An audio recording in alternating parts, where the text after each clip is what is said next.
Students next हम करेंगे maxima and minima. ये चैप्टर मैक्सिमा एंड मिनिमा करेंगे, एप्लीकेशन ऑफ डेरिवेटिव्स का है। ठीक है, तो मैक्सिमा मिनिमा कैसे निकालते हैं, ये आपकी बुक के एग्जाम्पल 3 है। जैसे फर्स्ट है कि determine the absolute maximum and absolute minimum value. हमने इसकी एब्सोल्यूट मैक्सिमम वैल्यू निकालनी है एंड एब्सोल्यूट मिनिमम वैल्यू निकालनी है। ये इंपॉर्टेंट है, सम इसके एब्सोल्यूट मैक्सिमम और मिनिमम वैल्यू कैसे निकालनी है। मान लो ये फंक्शन है, ठीक है, तो जब भी हमने मैक्सिमम वैल्यू निकालनी है हम क्या करेंगे, सबसे पहले इसका डेरिवेटिव करेंगे। y का डेरिवेटिव dy बाय dx, इसका डेरिवेटिव क्या 1/2 कांस्टेंट है। x स्क्वायर का क्या होता है डेरिवेटिव 2x, 5x का 5 और 3/2 का डेरिवेटिव 0। ये 2 से 2 कट हो गया, क्या बचेगा x प्लस 5, यानी इसका डेरिवेटिव क्या आ गया x प्लस 5। उसके बाद हम डेरिवेटिव को इक्वल टू 0 रखेंगे। डेरिवेटिव जो निकाला उसको किसके को रखना है, 0 के, यानी x प्लस 5 को 0 के को रख दिया। x का पॉइंट क्या आ गया -5, ये पॉइंट आ गया। जो ये पॉइंट आया हमने पहले चेक करना है इस इंटरवल में लाई कर रहा है जो स्टेटमेंट में गिवन है। स्टेटमेंट में कौन सा इंटरवल गिवन है, -6 to -2, यानी ये -5 जो है ये -6 है और ये -2 है। -5 इसके बीच में आ रहा है। और एक चीज का ध्यान रखना है, यहाँ इक्वालिटी भी है, यानी ये भी इंक्लूड करने हैं। -6 भी इंक्लूड करना है, -2 भी इंक्लूड करना है। तो -5 इसके बीच में लाई कर रहा है। देखो -3, -4, -5, ये -5 जो है ये लाई कर रहा है -2 और -6 के बीच में लाई कर रहा है। तो हम लिखेंगे ये बिलोंग कर रहा है किस इंटरवल में, -6 to -2। छोटे पहला लिखना है फिर बड़ा लिखना है, पहले छोटा इधर लिखते हैं बड़ा इधर लिखते हैं। तो सबसे पहले छोटा नंबर -6 है, नेगेटिव जितना बड़ा होगा उतना छोटा नंबर है। ठीक है, तो -6 सबसे बड़ा है, फिर -2, क्योंकि यहाँ पर जैसे जैसे पीछे जाते आ रहे हैं नंबर छोटे होते जा रहे हैं। तो इंटरवल कौन सा आ गया, -6 to -2 आ गया, यानी कि ये वैल्यू इसमें लाई कर रही है। अब पॉइंट्स देखो कौन कौन से आए हैं। हमारे पास जो पॉइंट है ये भी लेने हैं और ये भी लेने, तीनों लेने पॉइंट्स। उस पॉइंट पे हमने फंक्शन पे पुट कर करके देखना है किस पे वैल्यू मैक्सिमम आ रही है और किस पे मिनिमम आ रही है।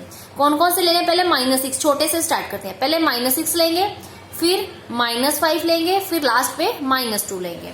तो फंक्शन पे ये y है, यहाँ पर हम at x is equal to -6 put करेंगे y पे।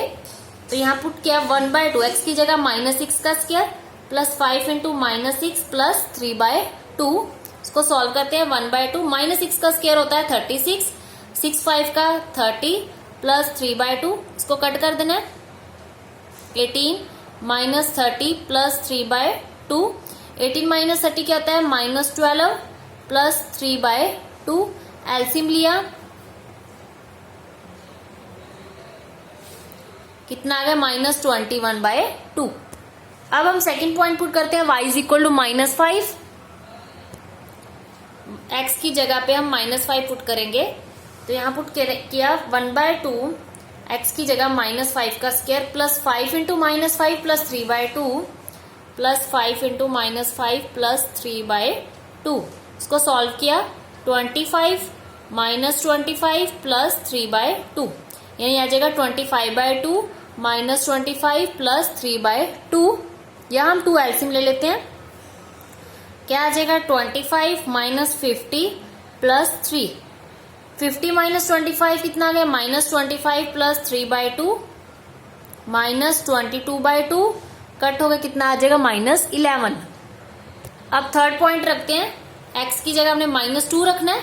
हमने ये ध्यान रखना है स्टूडेंट्स, ये भी लेने हैं पॉइंट और ये भी लेने हैं, ये तीनों ही लेने हैं। जो इंटरवल है एंड पॉइंट्स भी लेने हैं और जो आंसर आता है वो भी पॉइंट्स लेने हैं। तो x की जगह -2 रखते हैं स्टेटमेंट में, 1/2 -2 का स्क्वायर प्लस 5 इंटू -2 प्लस 3/2।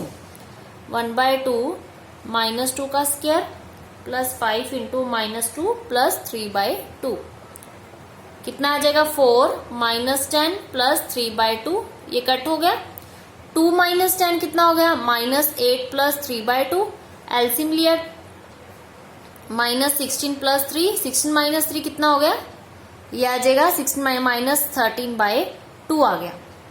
देखो अब डेसिमल में कन्वर्ट करो, जो ये पहले -21/2 आया था, इसका जब डिवाइड करेंगे 21 को 2 के साथ 10.5 आएगी, यानी -10.5 वैल्यू आई। ये कितनी -11 है और ये डिवाइड करके कितनी आएगी, इसको सॉल्व करेंगे -6.5 आई। अब देखते हैं जो सबसे बड़ी वैल्यू इसमें से कौन सी है।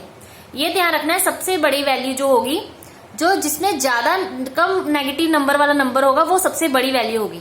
जैसे कम नेगेटिव वाला नंबर कौन सा है, 6 सबसे छोटा नंबर है। 6 जो नंबर है 6.5 सबसे छोटा नंबर है, मतलब कि कहने का मतलब है कि कम नेगेटिव वाला नंबर, यहाँ नेगेटिव नंबर कम नंबर पे लगाओ वो सबसे बड़ा नंबर होता है, यानी तो ये नंबर सबसे बड़ा होगा। जितना ज्यादा नंबर पे नेगेटिव, जैसे -11 है, ये दूर जाएगा तो ये सबसे नंबर छोटा होगा। ठीक है, तो सबसे बड़ा नंबर कौन सा हुआ, -6.5। आपको डायग्रामेटिकली बता दो कि जैसे ये -6 है, यहाँ -7, आगे जाके कितने -10, यहाँ -11 आएगा। तो जो ये नंबर है ये सबसे बड़ा नंबर होगा। जैसे जैसे इधर जाते जाएंगे नंबर छोटे होते जाएंगे। तो मैक्सिमम वैल्यू कौन सी है, -6.5। मिनिमम वैल्यू कौन सी है, -11। सबसे मिनिमम वैल्यू जो बतानी है वो है -11। तो एंड पे लिखेंगे absolute maximum value of y is equal to कितनी है, -13/2 and absolute minimum value of y is equal to कितनी है, -11। तो यही हमने बताना मैक्सिमम और मिनिमम वैल्यू कौन सी है, ये आंसर आ गया। नेक्स्ट स्टूडेंट्स, एग्जांपल 5 है, हमने इसके एब्सोल्यूट मैक्सिमम और एब्सोल्यूट मिनिमम वैल्यू निकालनी है। Function sin square x minus cos x है, इसका हम पहले डेरिवेटिव करेंगे। पावर आगे 2 sin x into sine x का भी करना है, sin x का derivative cos x। cos x का क्या होता है, -sin x, और माइनस माइनस प्लस हो जाएगा। यहां से मैंने sin x कॉमन निकाल दिया, अंदर क्या रह जाएगा 2 cos x प्लस 1। फिर क्या करेंगे हम, डेरिवेटिव को इक्वल टू 0 रखेंगे। डेरिवेटिव क्या आया था, sin x into 2 cos x plus 1 को हम इक्वल टू 0 रख दिया। यहां से क्या आ गया, sin x is equal to 0, और यहां से 2 cos x plus 1 is equal to 0। 2 cos x plus 1 उधर के -1, यहां से cos x की वैल्यू कितनी आ गई, -1/2। अब 0 देखना कौन कौन से एंगल में आ रहा है। देखो हमारे पास जो इंटरवल है इसके बीच में ही देखना है। 0 to पाई है तो हम 0 to पाई के बीच में ही देखेंगे। पाई मीन्स 180 डिग्री, 0 to 180 डिग्री के बीच में एंगल देखने हैं। अब देखो sin x is equal to, जो साइन के 0 एंगल में आ रहा है वो साइन 0 पे वैल्यू 0 होती है, 0 को लिख सकते हैं sin 0, बिकॉज sin 0 कितना होता है, 0। और कौन से नंबर पे 0 होता है, sin पाई पे भी 0 होता है, यानी कि साइन जो 0 होता है 0 पे भी 0 होता है, पाई पे भी 0 होता है, 2 पाई, 3 पाई, 4 पाई, अप टू सो जितने मर्जी n पाई मतलब 0, 1, 2, 3, 4 पाई, 5 पाई, जितने मर्जी पाई हो साइन पे सभी की वैल्यू 0 होती है। साइन पाई 0 होता है, साइन 2 पाई भी 0 होता है, जितने n पाई है सभी पे साइन क्या होता है, 0 होता है। तो इसका मतलब साइन पाई पे भी वैल्यू क्या होती है, 0, साइन 2 पाई पे भी 0 होती है। पर हम साइन 2 पाई नहीं लिखेंगे, बिकॉज इंटरवल हमारे पास है 0 to पाई, हमने 0 और पाई के बीच में देखने हैं। और क्लोज इंटरवल है मीन्स एंड पॉइंट भी लेने हैं, मतलब 0 भी लेना है, पाई भी लेना है, उसके बीच वाले नंबर भी लेने हैं। अगर ओपन होता तो सिर्फ उसमें एंड पॉइंट नहीं लेते, क्लोज में हम एंड पॉइंट भी लेते हैं, ये क्लोज इंटरवल है। तो 0 और पाई के बीच में जो है हमारे नंबर यही आएंगे, 0 और पाई, यानी यहाँ से x की वैल्यू है तो 0 आ जाएगी, एक x किसके इक्वल आ जाएगा, पाई के इक्वल आ जाएगा। यानी यहाँ x के पॉइंट 0 और पाई आए, बिकॉज ये लाई कर रहे हैं 0 to पाई के बीच में। ठीक है, 2 पाई नहीं लेना क्योंकि 2 पाई जो है पाई से आगे आ गया, पर हमने इस इंटरवल में ही लेनी है क्योंकि हमें स्टेटमेंट में जितना इंटरवल गिवन है उसमें ही x की वैल्यूज निकालनी है, ये ध्यान रखना है। अब यहाँ देखो cos x is equal to cos of, जो ये एंगल होता है cos के, कौन से एंगल पे 1/2 पे वैल्यू होती है, cos 60 पे होती है। 60 मीन्स π/3 पे वैल्यू होती है, तो माइनस का साइन है -π/3। पर एक चीज का ध्यान रखना, जब भी cos पे नेगेटिव नंबर होता है तो पाई प्लस करते हैं। ठीक है, इनवर्स ट्रिग्नोमेट्री में आपने किया, cos वाले केस में जब भी नेगेटिव अगर नंबर अंदर होता है तो हम अपनी तरफ से पाई प्लस करेंगे। पाई प्लस किया है, प्लस माइनस माइनस ही होता है, पाई हमने प्लस किया है, प्लस माइनस माइनस। तो हमने क्या किया है, जब भी नेगेटिव नंबर cos वाला केस में होता है तो हम पाई क्या करते हैं, उसमें प्लस करते हैं, क्योंकि cos 180 माइनस थीटा नेगेटिव ही होता है, cos माइनस cos थीटा ही होता है।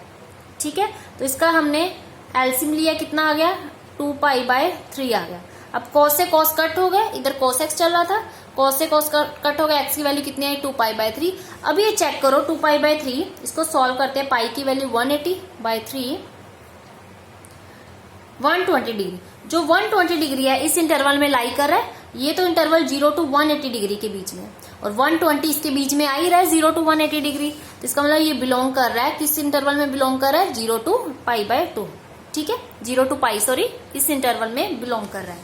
तो एक्स के कौन कौन से पॉइंट जो 0 और पाई के बीच में बिलोंग कर रहे हैं, एक तो 0, पाई और 2π/3। तो हमारे पास जो इंटरवल है, इंटरवल क्या था हमारा, 0 to पाई था इंटरवल। तो एक तो आंसर 0 आया, इस पॉइंट पे भी चेक करना है, पाई पे भी चेक करना है, जो आंसर है इस पे भी चेक करते हैं, इंटरवल पे भी चेक करते हैं। इंटरवल भी 0 और पाई, आंसर भी 0 और पाई है, मीन्स कि हम फंक्शन के में वैल्यू जो पुट करेंगे वो 0 पुट करके देखेंगे, एक पाई पुट करेंगे और ये 2π/3 जो बीच में ही लाई कर रहा है वो भी पुट करेंगे। ये सारी वैल्यूज पुट करके देखते हैं किस पॉइंट पे मैक्सिमम वैल्यू आ रही है और किस पॉइंट पे मिनिमम वैल्यू आ रही है। तो सबसे पहले हम 0 पुट करते हैं, फंक्शन में पुट करना है, स्टेटमेंट में, ये ध्यान रखना है स्टेटमेंट में पुट करना है। फंक्शन क्या हमारे पास, स्टेटमेंट है sin² x cos x। सबसे पहले हम फंक्शन पे 0 पुट करते हैं, x की जगह 0 रखा, sin² 0 माइनस cos 0, sin 0 0 होता है, cos 0 1 होता है, तो -1 आ गया। फिर हम नेक्स्ट रखेंगे 2π/3 यानी sin² 2π/3 माइनस cos ऑफ 2π/3। अब sin 2π/3 कौन सा एंगल था, 120 डिग्री का। तो sin² ये 120 डिग्री का एंगल है, इसको लिख सकते हैं 120 डिग्री को 180 डिग्री माइनस 60 डिग्री, क्योंकि ये 120 डिग्री का एंगल है। अभी हमने यहाँ सॉल्व किया, ये देखो 120 डिग्री, तो 180 को लिख सकते, 120 को लिख सकते हैं 180 माइनस 60, 180 में से 60 माइनस करो तो 120 होता है। और माइनस कॉस, इसको भी क्या लिखेंगे 180 माइनस 60, बिकॉज 180 माइनस 60 कितना होता है 120। अब साइन 180 माइनस थीटा कितना होता है, ट्रिग्नोमेट्री की है, साइन 180 माइनस थीटा कितना होता है, सेकेंड क्वाड्रेंट में होता है साइन 180 डिग्री का एंगल, सेकेंड क्वाड्रेंट में साइन पॉजिटिव होता है, वो मैंने अभी बताया आपको, सेकेंड क्वाड्रेंट में साइन पॉजिटिव होता है। तो कितना आ जाएगा, साइन थीटा ही आएगा, और स्क्वायर भी है तो sin² थीटा आ जाएगा। sin² 180 माइनस थीटा कितना होता है, sin² थीटा, थीटा किसे कह रहे हैं 60 डिग्री को। cos 180 माइनस थीटा कितना होता है, वो नेगेटिव होता है, cos सेकेंड क्वाड्रेंट में नेगेटिव होता है, तो माइनस cos थीटा होता है, और ये भी माइनस है, माइनस माइनस क्या हो जाएगा प्लस cos थीटा, थीटा किसे कह रहे हैं 60 डिग्री को।